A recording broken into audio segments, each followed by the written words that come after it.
Okay, think back for a second. Remember when buying something meant you actually, owned it? You'd go out, buy a movie, a video game, or a software program, and that was it. End of story. The thing was yours. But today? Well, today, it feels like absolutely every single company on Earth wants a permanent monthly slice of your bank account. So, in this explainer, we are going to unpack exactly what's happening here. We'll look at the invisible financial mechanics and the really powerful psychological shifts that are driving our modern subscription economy. We're going to break down why this happened and pull back the curtain on the hidden systems shaping the way we live right now. All right, moving into Section 1, the death of ownership. Let's look at how our relationship with the stuff we buy has fundamentally shifted. See, for almost all of history, businesses sold products. You'd buy a CD, and boom, it was yours to keep forever. The transaction had a very clear beginning and a definite end.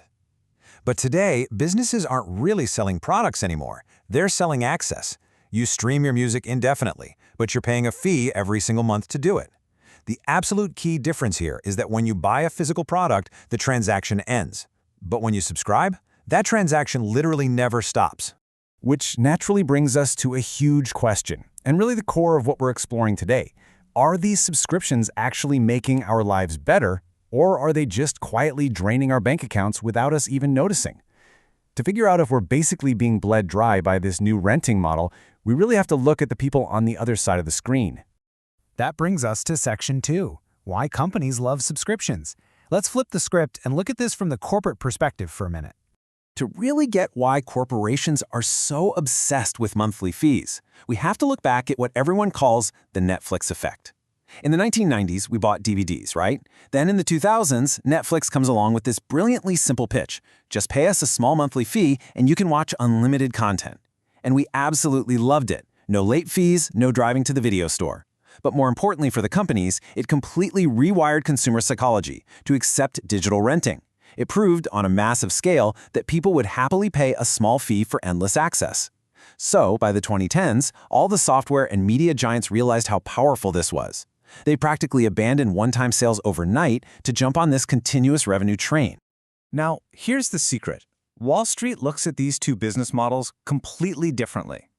Imagine you're a company relying on people just occasionally buying your stuff. That makes your revenue super unpredictable.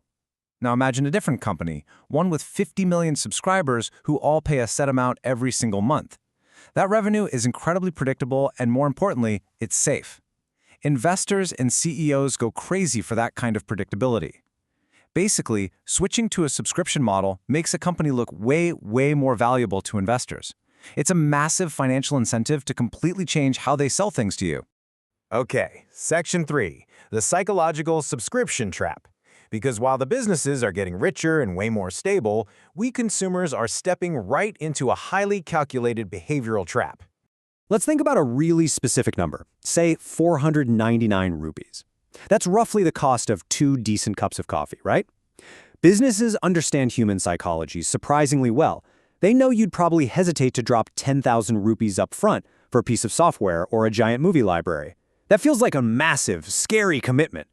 But a monthly fee of just 499? Well, that feels entirely manageable to our brains. It feels cheap, simply because they've chopped the price tag up into these tiny, bite-sized pieces. But let's actually extrapolate that seemingly harmless payment out for a full year. Suddenly, that one cheap little service is costing you nearly 6,000 rupees annually. The whole trick of the small monthly payment is that it completely masks the true long-term cost of whatever you're using.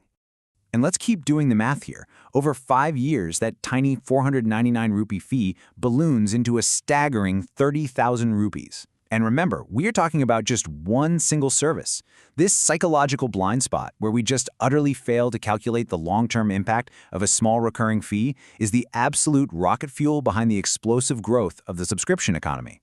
Which leads us directly into a very real, very modern phenomenon that experts are calling subscription fatigue.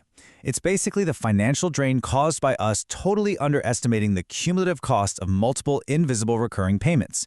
Because these little expenses are spread out across so many different platforms and apps, the payments basically become invisible to our daily consciousness. Seriously, just think about your own digital life for a second. None of these services look all that expensive on their own, but as these individually cheap payments for your Netflix, Spotify, cloud storage, fitness apps, and software all pile up, they combine into this massive monthly outflow. It's like a leaky faucet. They quietly drain thousands of rupees every single month, and you usually don't even realize it until you happen to check your bank statement in absolute shock, wondering where on earth all your money went. All right, Section 4, the digital and AI wave. Let's talk about the actual technology that is pouring gasoline on this whole trend globally. So the subscription model really exploded, mostly because digital products have almost zero distribution costs. I mean, once a software company writes their code, millions of people can download it simultaneously for free. Cloud storage scales globally at the push of a button. Because it costs them practically nothing to duplicate and distribute their product, digital goods are literally the absolute perfect vehicle for a recurring revenue model. And now we are entering a totally wild new frontier. We aren't just subscribing to entertainment or basic productivity tools anymore. With platforms like ChatGPT, Claude, Gemini, and Midjourney, we are literally paying monthly rent for access to artificial intelligence itself. A lot of professionals are paying for 3 or 4 of these AI platforms at the exact same time.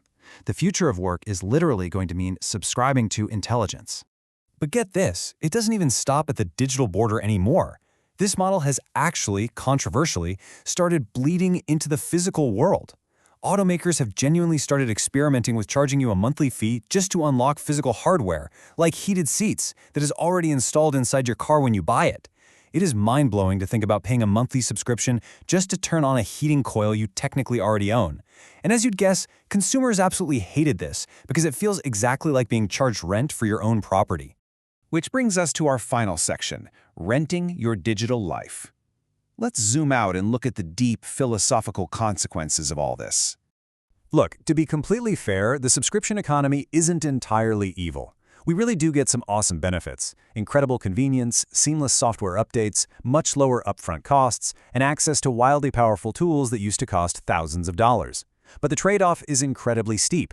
We are stuck with endless hidden expenses, a total loss of permanence, and absolute, complete reliance on a never-ending cycle of payments. We have fundamentally shifted from owning our things to merely renting our experiences. And that exposes the ultimate vulnerability of this entire system. It's a question we almost never ask ourselves until we're suddenly forced to. What actually happens when you stop paying? What happens the precise second your credit card declines or you finally decide to hit cancel? Well, the answer is pretty stark. Unlike the CDs or software boxes of the past that just sat safely on your shelf forever, the moment you stop paying today, it's all gone.